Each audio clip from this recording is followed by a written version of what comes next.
And we're back with some international updates. It was chaos on the streets of Paris for the second consecutive day as people protested over government's retirement reforms. The protests have massively impacted city's subway system and multiplied traffic jams as well. Here's a report on the same. Frustrated travellers ran into transportation mayhem across France for a second day as unions dug in for what they hope is a protracted strike against French President Emmanuel Macron's plans to redesign the national retirement system. Most trains were shut down, including Paris subways, and traffic jams multiplied around the country. C'est important de faire la grève, je pense. C'est important pour la réforme des retraites. C'est important que ça se fasse, ça concerne tout le monde. Parce que la réforme avec le système à points, c'est pas forcément bien pour tout le monde, pour personne en fait. Et nous, on s'adapte avec la grève, ça va. French President Emmanuel Macron says that the current system isn't financially sustainable and he wants to unify France's 42 different pension plans into a single one, giving all the workers the same general rights. Unions hope the open-ended strike will keep pressure on the government through next week. Bureau Report, Republic TV.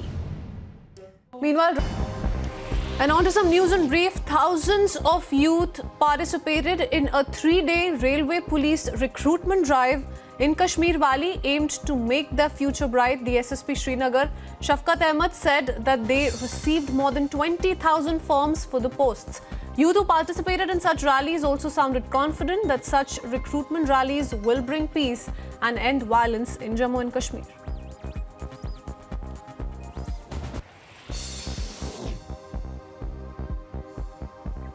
Meanwhile, voting for the second phase of Jharkhand Assembly elections is currently underway on 20 seats across the state. Assembly elections in Jharkhand, remember, are being held in 5 phases, while the first phase was held on 30th November. The other phases are on 12th December, 16th December and 20th. In fact, the counting of votes will then take place on December 23rd.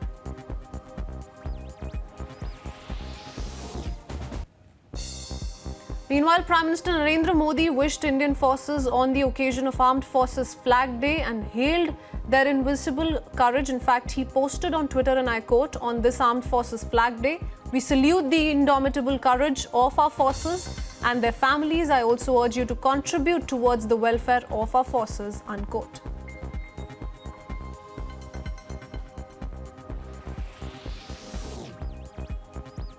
And a 64-year-old retired teacher was arrested in Rohini in the national capital for allegedly murdering his wife, who was a retired DTC employee, and daughter-in-law, who was an air hostess, over suspicion of them having an extramarital affair. The man's younger son was also injured while trying to save the deceased.